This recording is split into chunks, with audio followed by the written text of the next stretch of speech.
Hi, it's David here. A very warm welcome to today's edition of People and Politics. If you've not already done so, please hit the subscribe button and subscribe to the show because I got great guests lined up. And today's guest I'm really looking forward to is Greene MSP. Now, Jamie had a long career in broadcasting and media before he came into politics. So, among other things, I'm looking forward to talking to Jamie about the role of the media in politics and lots of other things, I'll say. So, here goes. Enjoy the show.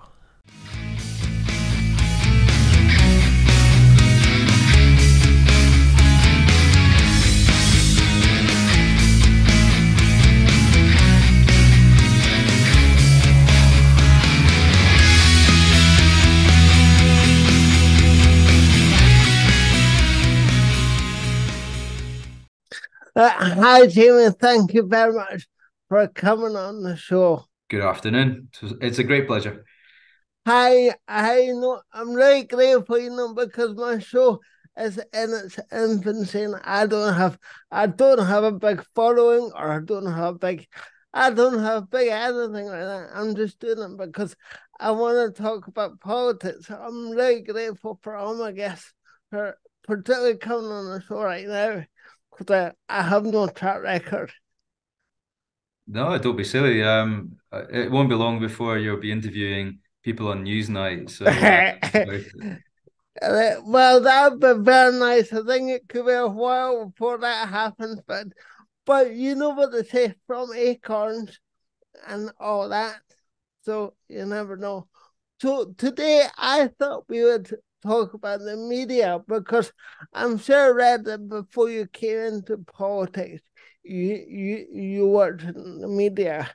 So I thought we'd talk about that, maybe touch on the relationship between the Scottish and Westminster parties, and maybe if it's okay, but the LGBT work that you do for the Parliament. But before all that, I thought we'd get a bit about your background and yours and how you came to politics. So if that's okay with you, we'll start there.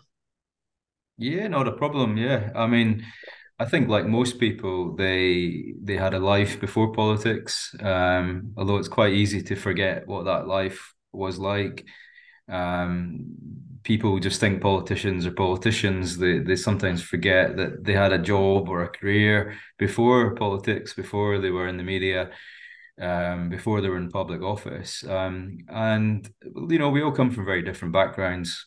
Like every parliament, there are a couple of career politicians. People who worked as who did a politics degree and worked as a researcher for an MP or an MSP, or perhaps they were a local councillor, and then worked as an advisor in a political office, and then stood as a candidate and got elected. And there's lots of examples of that.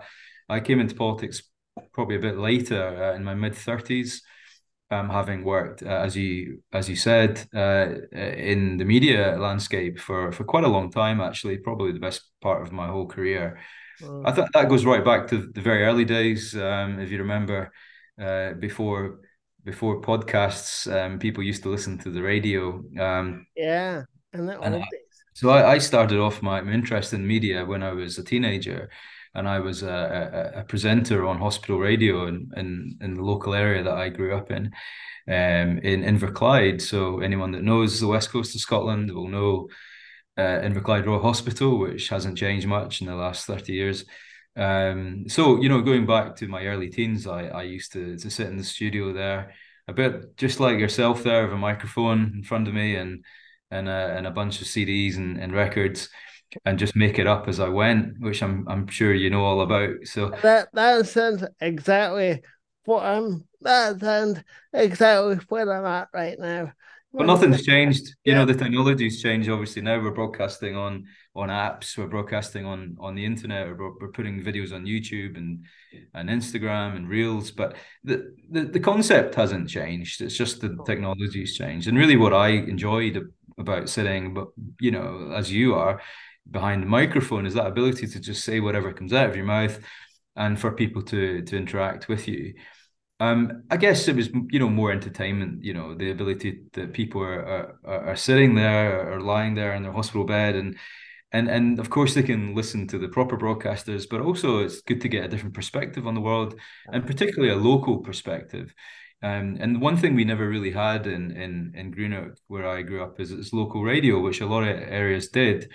And that was really missing. There were some temporary radio stations, and they were very good. And that was my first engagement with media, doing some reporting and doing some recording for them.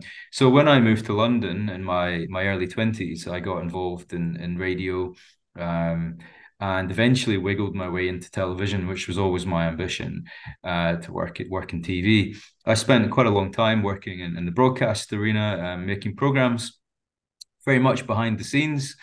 Although perhaps at the time I was young enough and naive enough to maybe go in front of the camera, but certainly I was interested in making programs, and I started at the bottom, like many people, making tea for angry directors and producers, and working my way up the ladder. So that was very much my career right up until the day I got elected. Over the years, my interest in broadcast changed very much, more one of the technical broadcast environment. So looking at the booming satellite industry at the time and the proliferation of TV channels. We went into that. We were getting it up to the high hundreds, and I was doing a lot of the business deals that were putting some of those weird and wonderful channels on the telly, mostly on Sky, and anyone with a Sky dish. Not that there's many of those around these days will know that there are literally hundreds of channels and very niche specialist interest channels. But really, we were discovering that there was a market for that. There's a market for everything out there, and that was quite an exciting time in broadcast. My last job, after working for Viacom for a couple of years, they were a big American broadcast company, who have quite a number of well-known TV brands. Was actually working in the technology space, and looking at how we can get content through set-top boxes, through mobile phones. And it was pretty much the early incarnations of long, watching content on your mobile and on your tablet, and paying for it as well, which seems to be quite a normal thing to do. But going back 10 years, it was still cutting edge technology. So I think that background in broadcast probably was quite helpful, being in a studio environment, being in an environment where there are presenters, where there are cameras, where there are, live broadcasts, for example, is quite a difficult thing to do and achieve. It was quite a helpful thing, because when I got into politics, obviously you get shoved on the radio and on the TV for the first time in front of the camera. For me, it was quite nerve-wracking. But it was certainly a good backdrop to how to get your message across, in a succinct, and quite a clear way, so that your audience know what you're talking about. Yeah, that's interesting. And when we were working our way up in broadcasting, was it political broadcasting, or was it just general? Where did the political bit of your life stem from? No, I mean, it wasn't, I've got lots of friends who do serious broadcast. I've got friends who were editors and producers on programs like Newsnight, like BBC News, who've worked with people at the very top of their game in political broadcast, and have done very well for themselves as a result. I was always more on the fluffy side of it, to be quite honest. I worked with the music industry, with kids TV, with entertainment. But a lot of the deals that I was doing behind the scenes were proper, proper business deals. So the content itself might have seemed quite obscure or quite fluffy. But actually what goes on behind the scenes in order, setting up those businesses, making them profitable and selling them on, was just core business. So, I mean, anyone who's worked in a small business, which I did at the time, running a small business was very difficult. And I was living in London at the time during the London mayor elections at the time when Boris Johnson first got elected Mm. as the mayor. And I was very much attracted to politics whilst I was living in London. I was also there around about the time of the 2014 Scottish independence referendum, and that at that time I'd started to come and spend a lot more time back in Scotland. Right. That kind of came to fruition just after the 2014 referendum. That same year, I attended a Conservative Party conference, the annual gathering, and was just a bystander, really. But I managed to find every year the Scottish Conservatives have a fringe event that is quite well attended. Usually the Prime Minister turns up, and it was fun. But I didn't really know anyone from the Scottish political scene until I attended that event. And it was actually Ruth Davidson who was at that event, and we just got chatting over a glass of free wine. And she said, "What do you do? Where are you from?" And I explained my background. And she said to me, "Have you ever thought about politics?" And I guess I had actually thought about it. I'd thought about getting on the approved candidates list. Um, and she said, "Well, would that be in London, or would you consider doing it in Scotland?" So, I mean, one thing leads to another. It all happened very quickly. And within a few months, I was in Scotland getting interviewed to be a candidate and get on the approved list of candidates, which is quite difficult in itself. And then, of course, started that hunt for seat to fight for the 2015 general election. And I ended up in North Ayrshire as their candidate after a bit of to and fro, which is near enough my part of the world, Yeah. just down the road from me in Inverclyde. So, one thing led to another, and before you know it, 2016, I was elected to the Scottish Parliament and had to hand in my notice in my job. So, yeah, it all happened very quickly and just came out of nowhere. But I think to be honest, I think anyone who gets into politics probably harbors that ambition somewhere. They just maybe suppressed it and hid it away.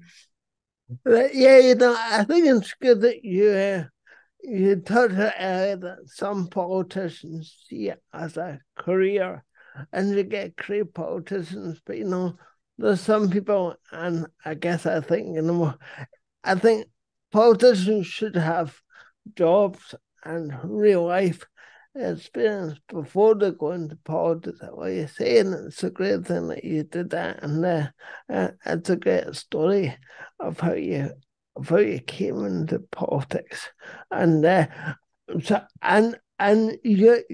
so you stood for Cunningham North or something. And since you've been elected, you've held some seats in the shadow cabinet, some senior positions, I think even shadow justice and education and transport. Is there anything that you particularly enjoyed? Yeah, I was very lucky after I got elected to be given some really interesting jobs. Ruth actually gave me my first sort of shadow role, which was the digital economy, given my background.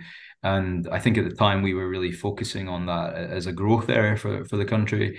And she wanted me to make sure that the government, the SNP government, were held to account on focusing on we'd never had a digital minister, for example.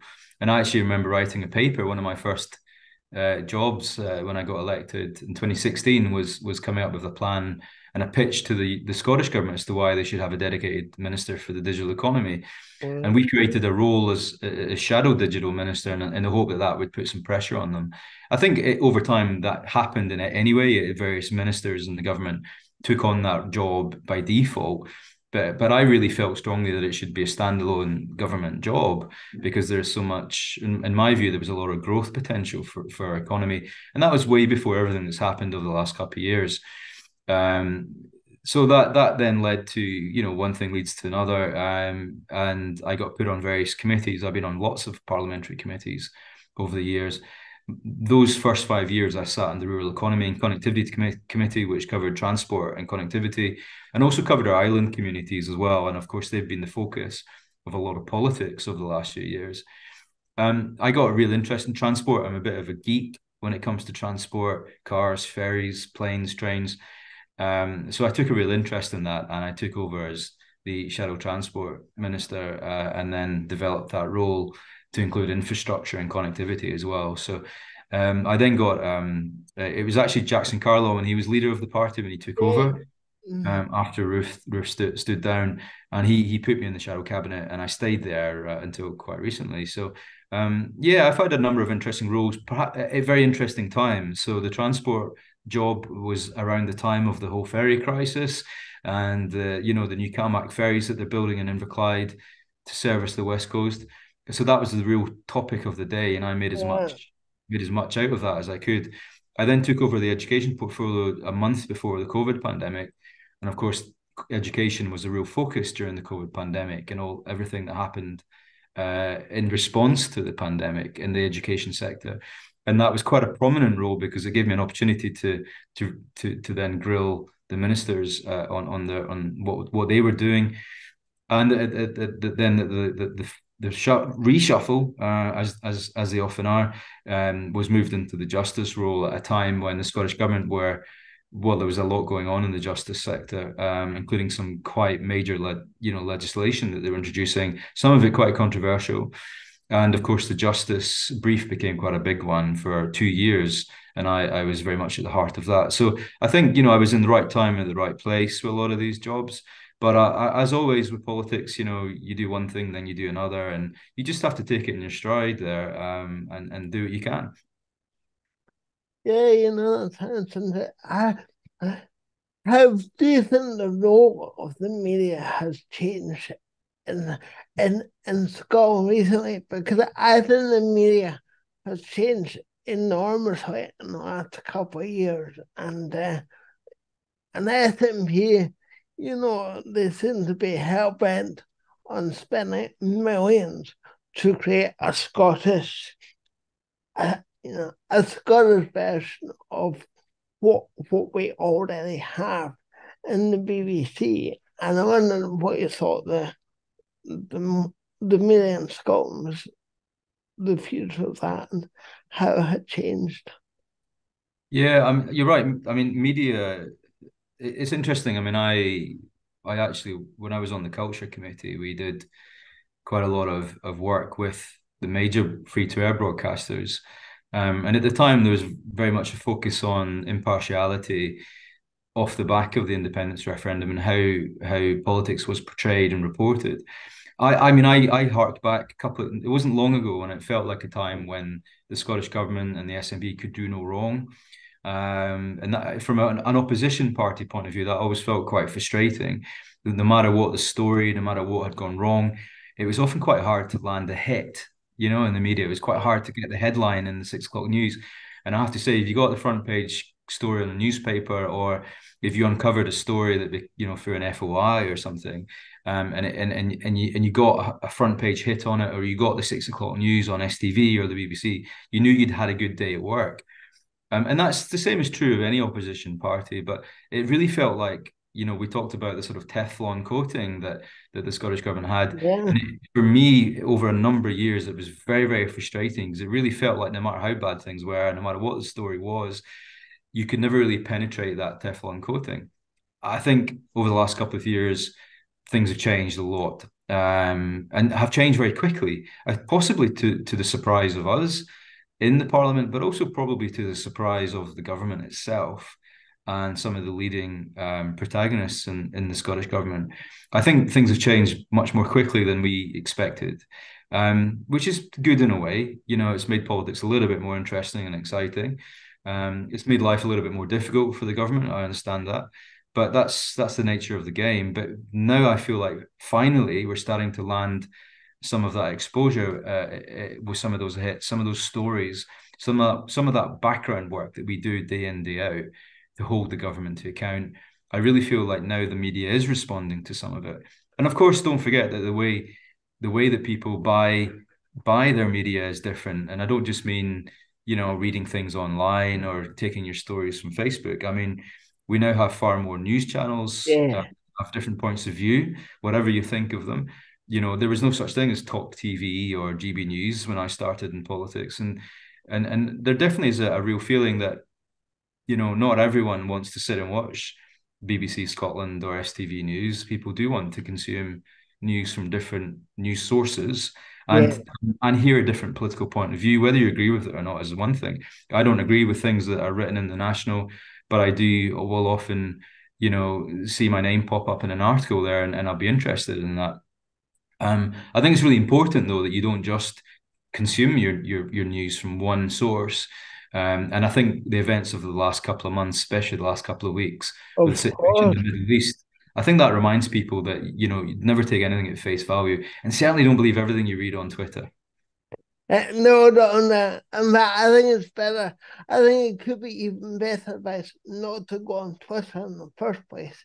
Yeah, It's that it's a makes very depressing place sometimes. it's not good. And unfortunately, Elon Musk is not helped at all. He's made a lot worse, and that's a whole other thing, And as we were talking earlier, I felt very old because I can remember the day when there were three TV, there were three television channels. I remember that so clearly, and I can remember the first day that Channel 4 came on. I thought, oh wow, the four channels, and now it's incredible, and as you said, the way that we absorb information, the way that we take our news, and this is the very fact that anybody like me can get a microphone and broadcast to anywhere is incredible, and it's changed changed the face of the media altogether, which Yeah, and there's good bits of that as that's bad. yeah. I mean, everything's got pros and cons. That it's great that anyone can buy a microphone on Amazon and switch a camera on and suddenly be a broadcaster. But equally, they can say anything they want, and whether or not people believe that unsourced information is another thing. And technology is changing so quickly. Just a few weeks ago, of course, there were a few stories kicking around about use of artificial intelligence and how it was altering people's voices and facial images to make news stories. I think we need to be mindful of that. I think there are people out there who like causing mischief, sometimes just for Yeah, fun. for You fun. know, people have always that's always been the case. Satire has existed for as long as people have been printing on paper, and long before. However, it can be dangerous as well, and especially if that truth or lack of truth is being believed. And of course, when we're talking about the dangerous situations like the current war in the Middle East, or things that are going on domestically, when we talk about some of the culture wars that people get engaged in online, it can be very easy for people to mistruth and spread lies and mistruth. Yeah. So it's really important, I think, no matter what people's views are, is that they try and take information from different sources and listen to people you don't agree with sometimes, and even debate with people that you don't agree with. You can't just all agree with each other. No, no, healthy debate is good. And I said, having good opposition is it's very good for good government because, as I said a while ago, nothing was sticking to the SNP, and it was harming. It was harming the government. It was harming them, and I think since things have changed a bit, and the SNP are under more scrutiny.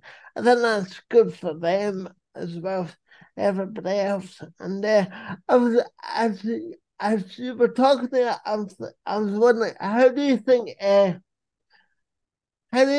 press do for regulation? Because I think it's a couple of years ago when Hamza Yusuf was Justice Secretary.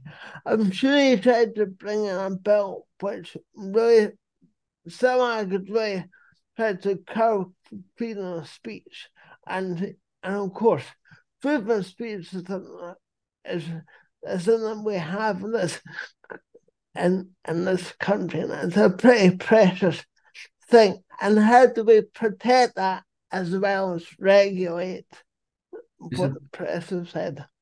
it's a difficult balance. I mean, I having been on the receiving end of good stories and bad stories and everything in the middle, I know what it feels like for, it's very easy for the media to tell a number of truths, but as a result of that, then um, insinuate without ever saying something, and you see that often with the way, I watch a lot of documentaries and they'll state a number of facts which are truths, which clearly the lawyers have checked and say, yeah, yeah, you can say that because it's a truth. But adding it all together and painting a picture, you can summarize, you can insinuate, but you can never say something directly. And often you'll find that they're leading you down a path that is legally fine and would pass the censorship test, would pass, the libelous testing, but wouldn't necessarily. I don't want to name a specific example because I don't want to land myself in trouble. But if you watch some of the the sort of late evening documentary type news programs that you get on mainstream television, they will often tell a story about a specific issue, and there's nothing in it that's factually incorrect. But equally, you'll walk away from it with a view of the person that story was about. Um, and I think there's a fine balance between accusing someone of something with no evidence of it and just insinuating things because of other pieces of evidence you have, and people's right to, for example, privacy and accuracy. Um, I'm very much of the view that you are, innocent until proven guilty, and that's something that in my 2 years in the justice brief, that became very apparent. Um, freedom of speech is important, but at what cost? Yeah, What's the? I mean, I've got some great colleagues of mine who feel very passionately about this. There is a very, I think there's a very fine line between what is free speech and what is an insult. Being insulting is not illegal.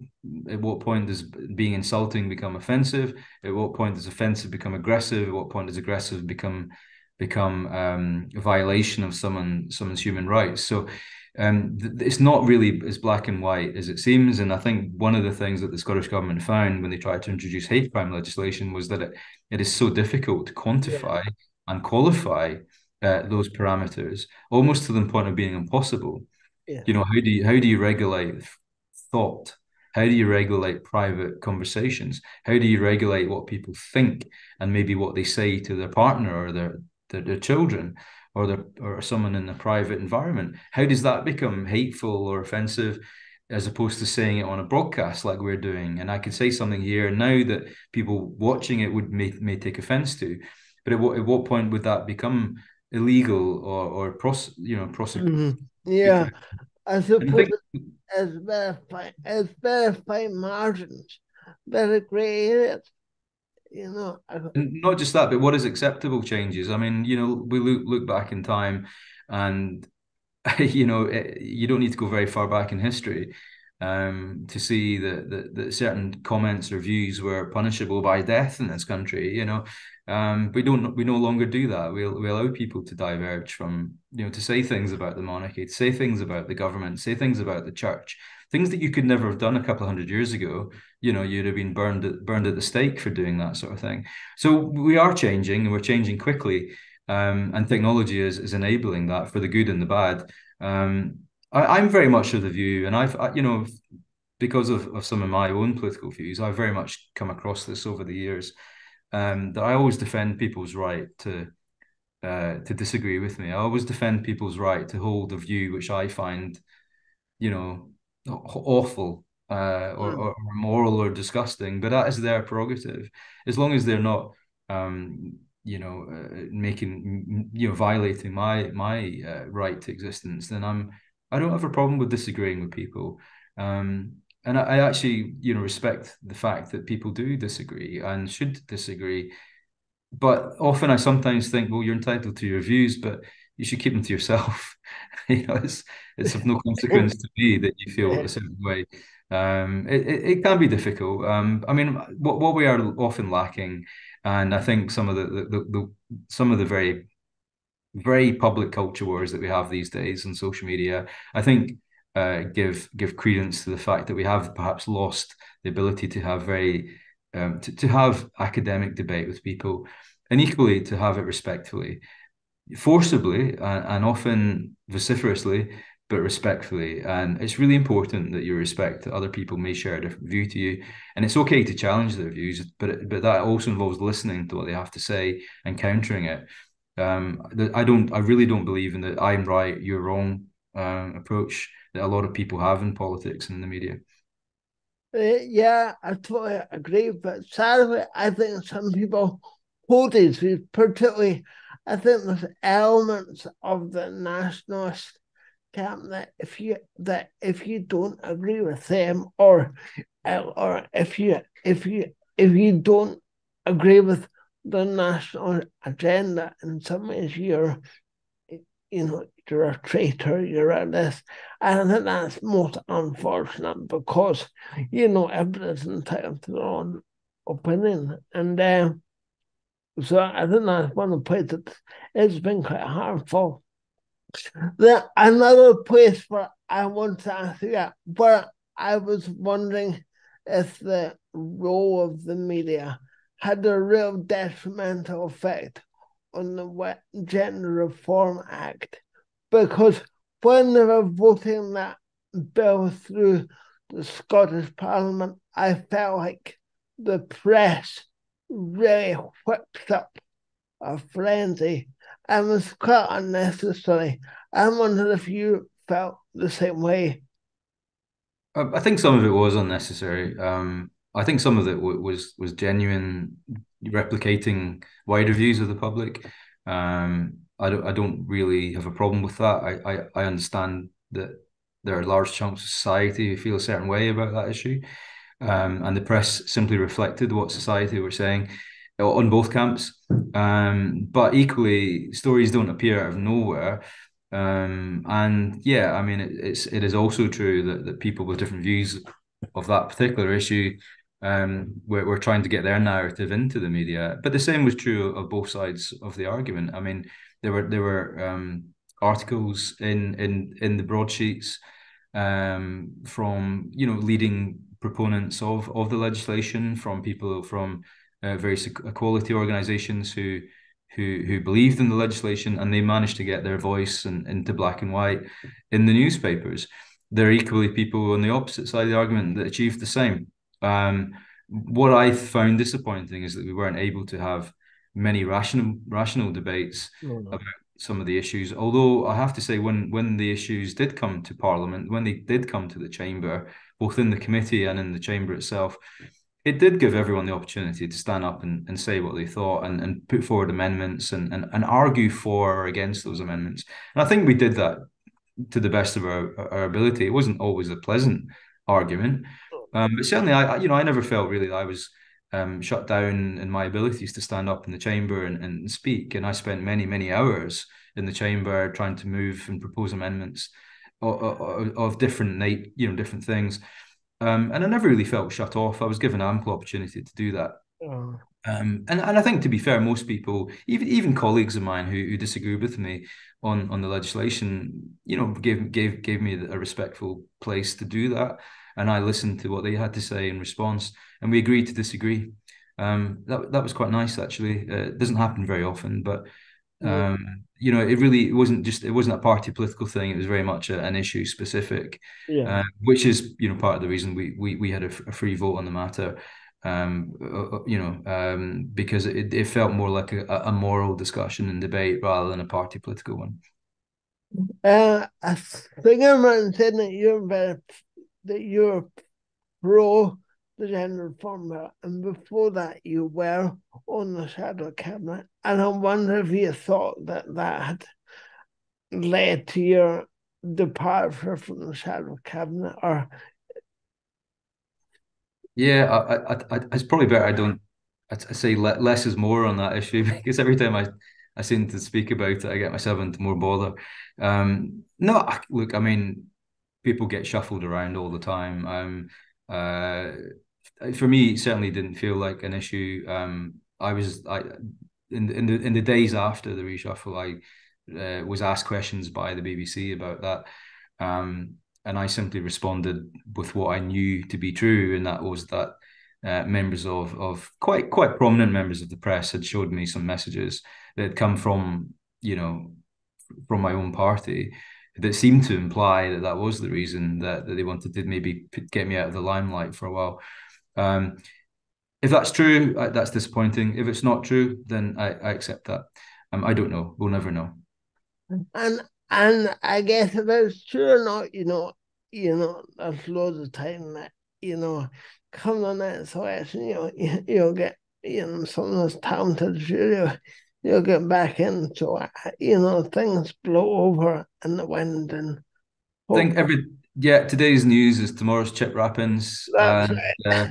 yeah, I think some of these issues, and it's not the only issue, and it wasn't the first, it won't be the last, where they are very emotive issues.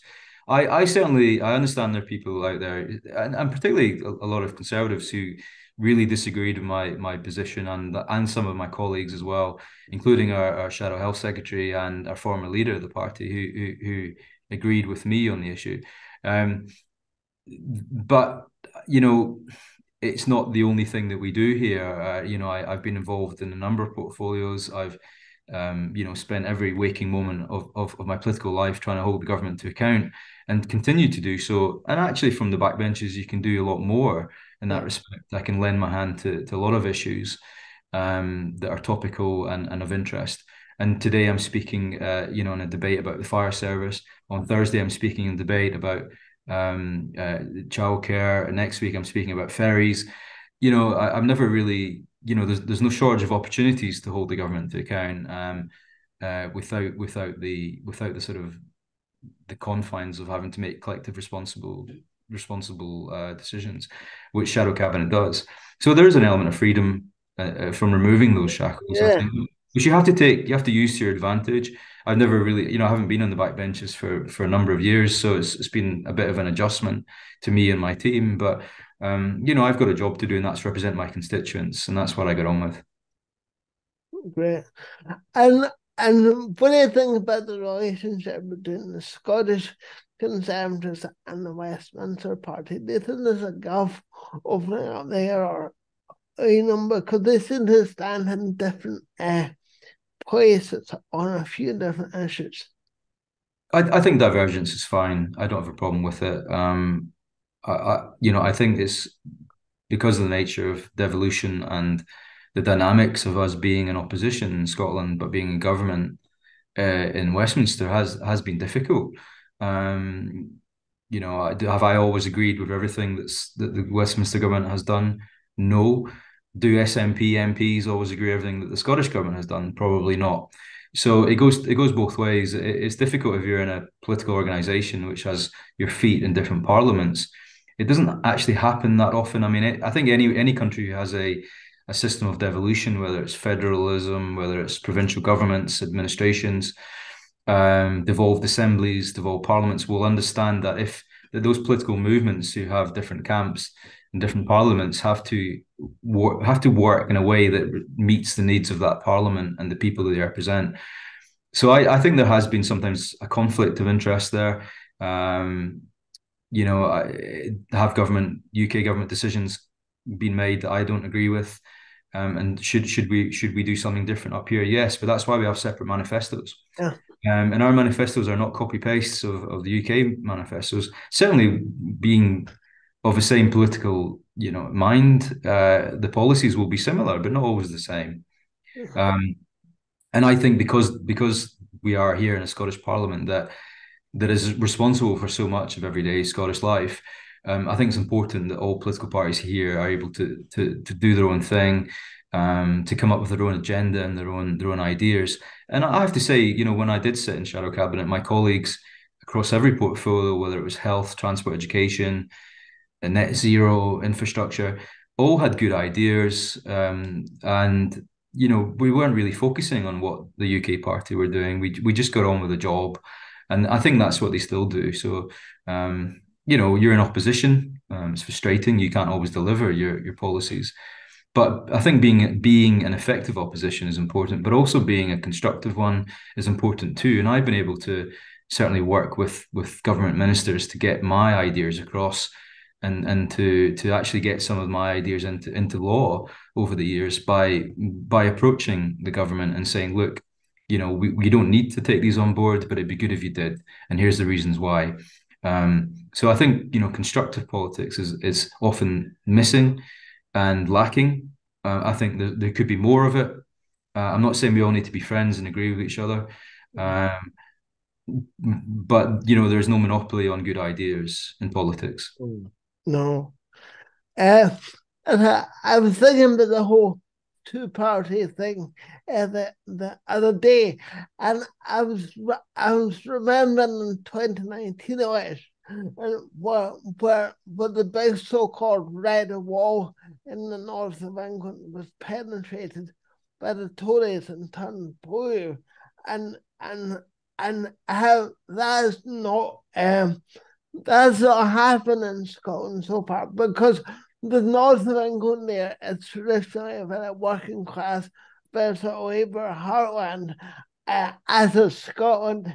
But so in 2019, what made the Tories break through at that time in that area, but not here in Scotland?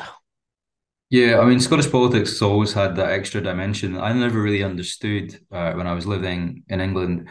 Um, I often describe it to people not as a spectrum of politics, but as a sphere. And within that sphere, within that ball, you can be anywhere on a whole bunch of arguments. You could be on one side on the Union or independence. You can be on another side on the EU or Brexit. You can be in a different position on and within certain, even within issues. So, for example, that you mentioned GRR, there are people who are anti-EU, pro-independence, anti-GRR, and they sit somewhere in a sphere, probably alongside someone who's pro-union, pro-Brexit, anti-GRR. But they have a different view on independence. So it's a very complicated landscape in Scotland, and the voters are, I think, acutely aware of the different issues that affect them and how they make their minds up at the election. Also, we have a different electoral system as well, which does allow people to diverge and give votes to different parties.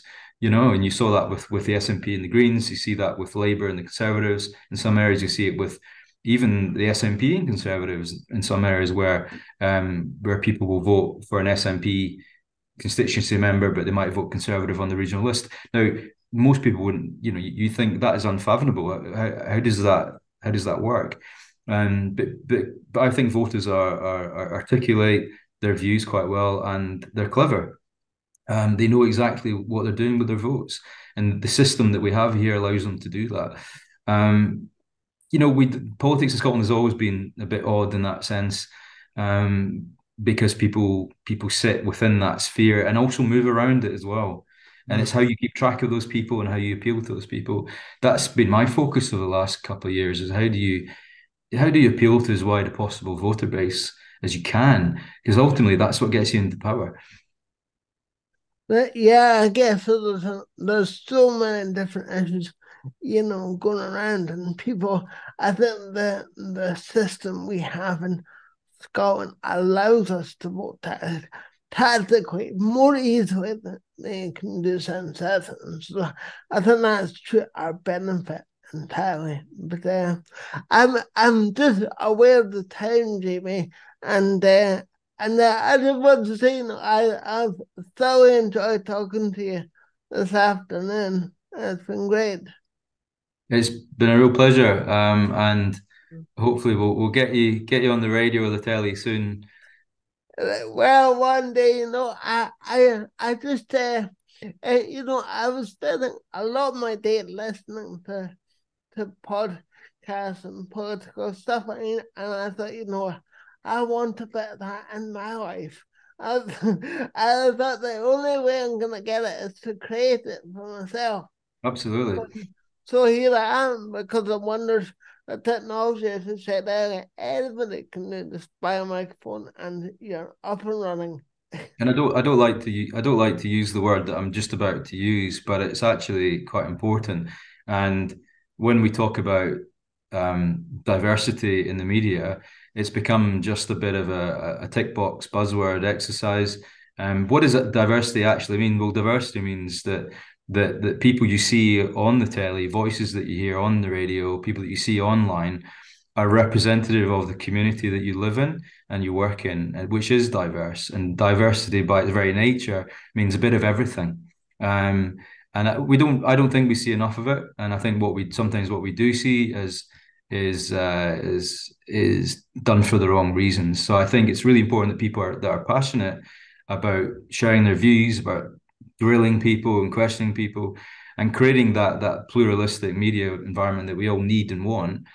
It can only come from people like yourself who have an interest in politics. And I think that mainstream media broadcasters need to think little bit more about that. How do they represent the communities that they broadcast to? So hopefully we'll see a lot more of you. Yeah, thank you. I think you're right. But the broadcasters should think more about it. To the best of my knowledge, I don't know anybody in kind of mainstream politics or political broadcasting with my sort of disability with any sort of verbal communication Yeah, impairment. You occasionally see a wheelchair user by. I think yeah, I think it's time that the broadcasters, did reflect the whole community and included people like myself. absolutely. What's important is not how you hear what people are saying, is what they're saying, That's right. and that's more important to me. Yeah. The imaging, it's been a real pleasure talking to you. Thank you very much for your time. I'm really grateful. And Thank you very much. all the best. Okay, take care. Bye.